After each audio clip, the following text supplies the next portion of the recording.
नमस्कार। आप सुन रहे हैं द बॉलीवुड रेडियो और मैं हूं आपके साथ आकाश। दोस्तों, आज के इस पॉडकास्ट में किस्सा ऋतिक रोशन के दादा का, जो एक ज़माने में रेलवे स्टेशन पर अपनी दो पत्नियों के साथ खड़े थे और तभी उनकी किस्मत चमक गई। ऋतिक रोशन के दादाजी रोशनलाल नागरथ फिल्म इंडस्ट्री में म्यूज़िक की दुनिया में थे और उन्हें केदार शर्मा ने लॉन्च किया था, जिन्होंने उन्हें उनकी दो बीवियों संग पटरी पर बैठे हुए देखा था। वो अरब सागर में कूदकर अपनी जान देना चाहते थे। आज के इस पॉडकास्ट में हम आपको बताएंगे कि आखिर कैसे उनकी तकदीर मौत के करीब जाकर बदल गई। फिल्म निर्देशक केदार शर्मा ने राज कपूर, गीता बाली और मधुबाला जैसी सुपरहिट सितारों को ब्रेक दिया था। उन्होंने म्यूजिक डायरेक्टर रोशनलाल नागरथ के करियर की भी शुरुआत की थी। रोशन की विरासत को उनके बेटों राकेश रोशन और राजेश रोशन और फिर पोते ऋतिक रोशन ने आगे बढ़ाया। पर कहते हैं कि रोशन को अपने पूरे करियर में वो सम्मान नहीं मिला जिसके वो हकदार थे।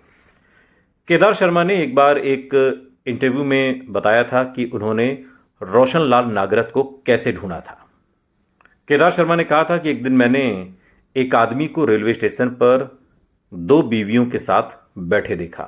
वो सुबह भी वहीं था, शाम को भी घर लौटते वक्त उसे वहीं पर देखा और फिर उससे पूछा कि वो कौन है। और रोशन ने उनसे ही पलटकर पूछ लिया कि वो कौन है। इस पर केदार शर्मा ने कहा, परेशान मत हो, मैंने तुम्हें सुबह से यहीं पर बैठे हुए देखा है। मुझे लगा कि तुम्हें ज़रूरत है, शायद मैं कुछ मदद कर पाऊँ। मेरा नाम केदार शर्मा है। और ये सुनकर रोशन ने कहा, मेरा नाम रोशन है, मैं आकाशवाणी के लिए म्यूज़िक बनाता था, लेकिन मेरी लव मैरिज हो गई और उन्होंने मुझे निकाल दिया। अब मेरे पास न काम है, न रहने की जगह, न खाने का ठिकाना। इसके बाद केदार शर्मा उन्हें अपने साथ ले आए और असिस्टेंट के घर पर रहने को खाली कमरा दिया। उन्होंने उनके साथ काम करने वाले संगीतकार से कहा, एक बेसहारा आदमी आया है और मैं इसकी मदद करना चाहता हूं। पर केदार शर्मा को निराशा हाथ लगी। उन्हें रोशन से कचरा संगीत मिला। उन्होंने सोचा था कि आकाशवाणी का अनुभव काफी है, लेकिन वो गलत साबित हुए। उन्होंने कहा कि यह बिल्कुल भी फिल्मी संगीत नहीं था।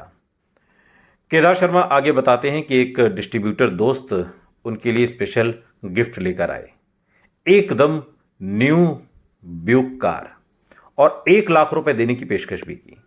शर्त यह थी कि रोशन को प्रोजेक्ट में शामिल नहीं करना चाहते थे, पर केदार शर्मा ने मना कर दिया।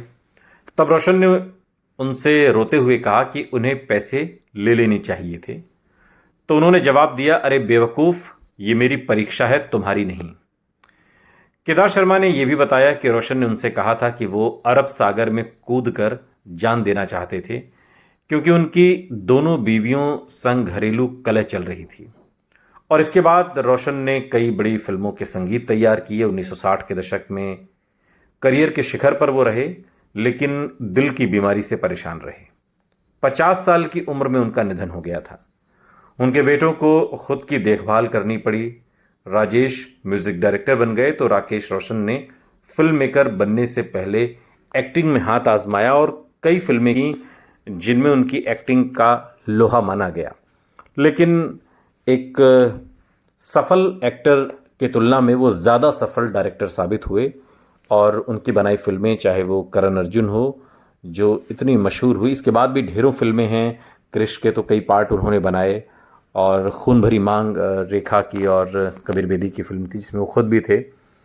तो राकेश रोशन एक फिल्म डायरेक्टर के तौर पर ज़्यादा स्थापित हुए, ज़्यादा मजबूत हुए, और वहीं उनके जो भाई हैं वो म्यूज़िक की दुनिया में गए।